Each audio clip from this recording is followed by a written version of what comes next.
So I'm ready for our next guest when my team is ready.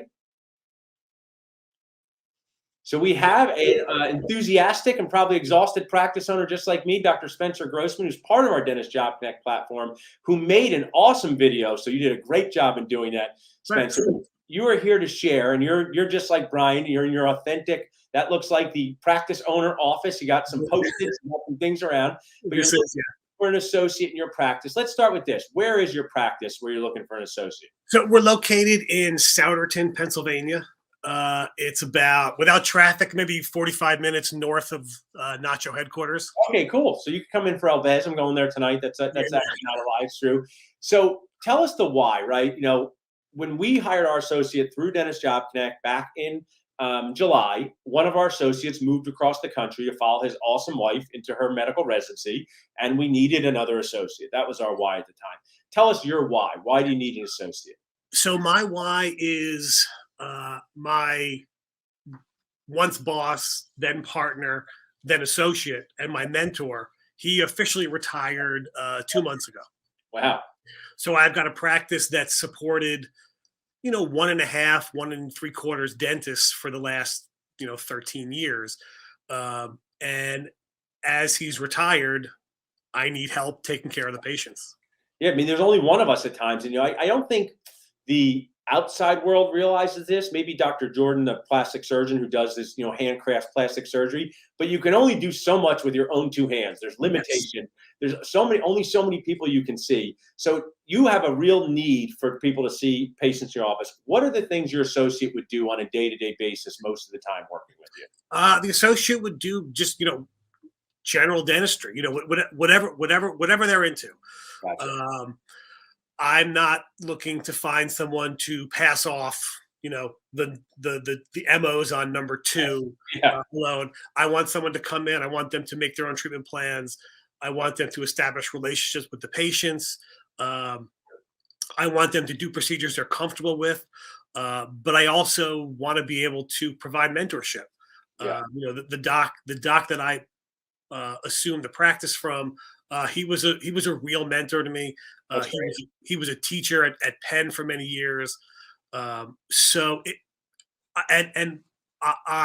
come from a history of teaching. I was a TA in college. Cool. I taught at my residency for a little bit when I still lived around there.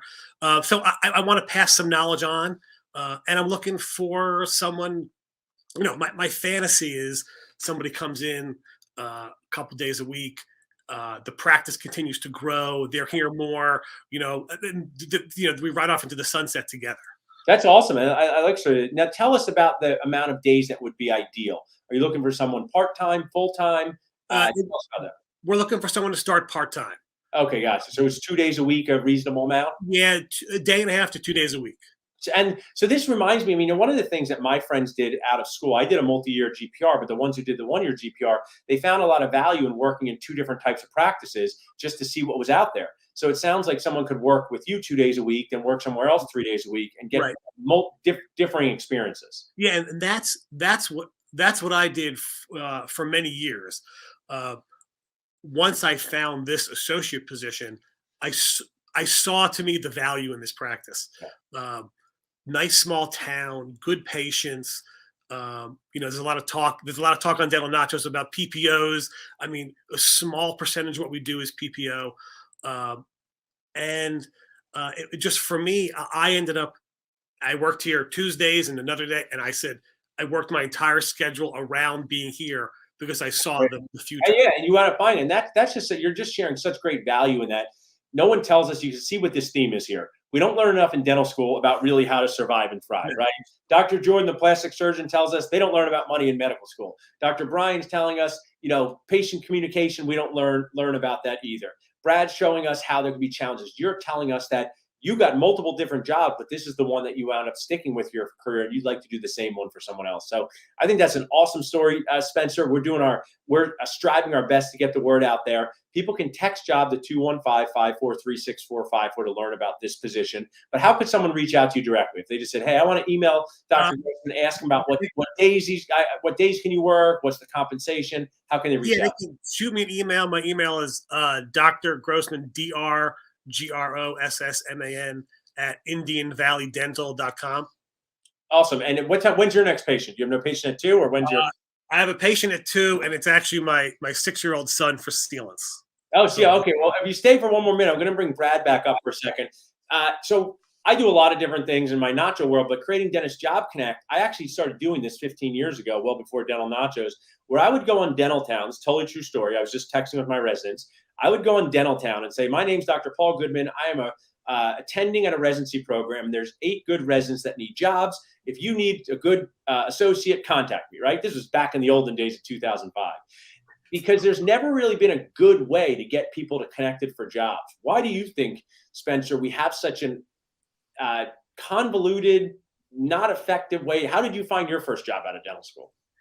well, my first job, fortunately, was at the practice that I grew up going to. Okay. So that worked out. That worked out very well. But when that ended, it was difficult. I had a year where I had a really bad associate position, and fortunately, I ended up finding other ones. This one that the practice I ended up buying, my buddy from dental school was the endodontist that came in and treated patients here. That was the connection. Otherwise, it was Craigslist, Dental Town, the dental schools, and I think it's probably because dentists don't know how to do these things, and we live sort of like on an island, and we're not used to doing these kind of things. And it's like the Oregon Trail from that video game we played back in the day. Was this? But what's crazy to me is dental schools have an opportunity to create systems for people to connect for jobs, like law schools in the business world.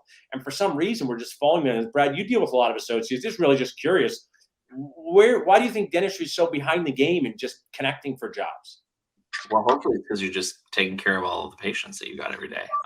But I think it comes down to, the reason why I love the scorecard that we give out for free in Nachos is it has a job description right there. It has the opportunity for you to really, again, it's marketing. You're trying to convince someone to come to your practice. You're trying to convince an owner to hire you. It's really a treatment acceptance process where you're trying to basically say, like, hey, give me this opportunity.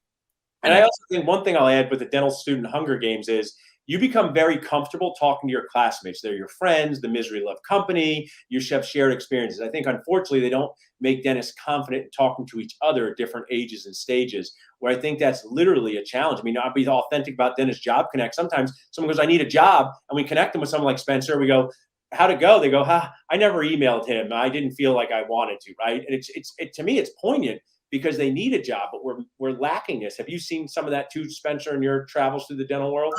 Yeah, and I think a big challenge is that people looking for positions and people uh, advertising positions, like, you don't know what a good position is by reading it. Yeah. Like, for example, my location. Nobody knows this town. It's not Rittenhouse Square. It's not the main line. But it's hard to convey that I think this is a great opportunity for for any dentist, but for someone looking for their associate position.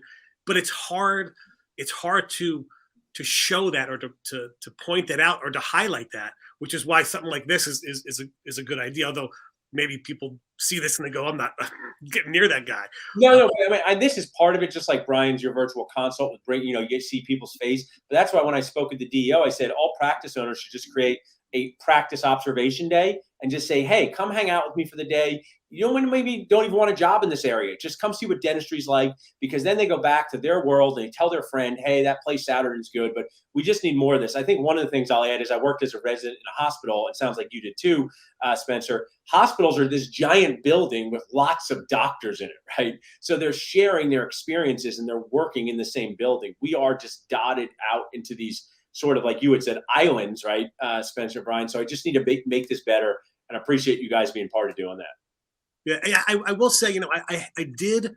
I've been on the Job Connect for a while, and I did make connections with a few different docs. And my advice to them was, hey, it's very hard to find someone whose days work out exactly what you need. But I've established relationships with them, and the offer is always, "Come on out, check out the place," and you never, you say JBN, you never know who's looking at what time or who needs help or that kind of thing. Yeah, for sure. That's Brad. If you were advising an associate, you said, what would you tell them in this matchmaking world they should be doing? They're at a job they didn't like, they got it randomly, they're not so sure they want to stay there. What would you tell them to go out and do to get a better one? Be assertive. Tell them exactly what you want. Tell them exactly what you want to produce. Let the owner figure out how they're going to help feed that beast. And I think also one of the things I think we have a problem with, and probably Brad's background makes it easier, but ours is we only want to do something, Spencer, if we think it's going to work out well, which is great for a filling, but it's not so good for relationships. So I one time gave advice for people to literally go home during their Christmas break, buy 10 boxes of cookies, get one sheet about them, and just walk up to front desk and dental offices and said, "Hey, I'm Dr. Paul Goodman. I'd love to learn about dentistry in this area. Could I take your practice on a lunch or just talk to them on the phone?" And yes, some people are going to not have time for you, but one girl did it and she got a job offer on the spot from somebody. And I just think you got to do more of that. Be assertive, go out there, always connect with people. So thanks so much, guys, for being part of what we do here. I really appreciate your time. I'll let you guys get on with your afternoon, but thanks so much. Happy holidays. Thanks. Happy holidays, guys. So as you guys can see, Talking Nachos is a show that's supposed to be fun, informative, allow you guys to learn about the toppings of dentistry. They're going to help you survive, help you thrive, help you be more successful, and reduce crying on the inside. If you'd like to be a guest on Talking Nachos, just reach out to us by emailing salsa@dentalnachos.com. Thanks, guys.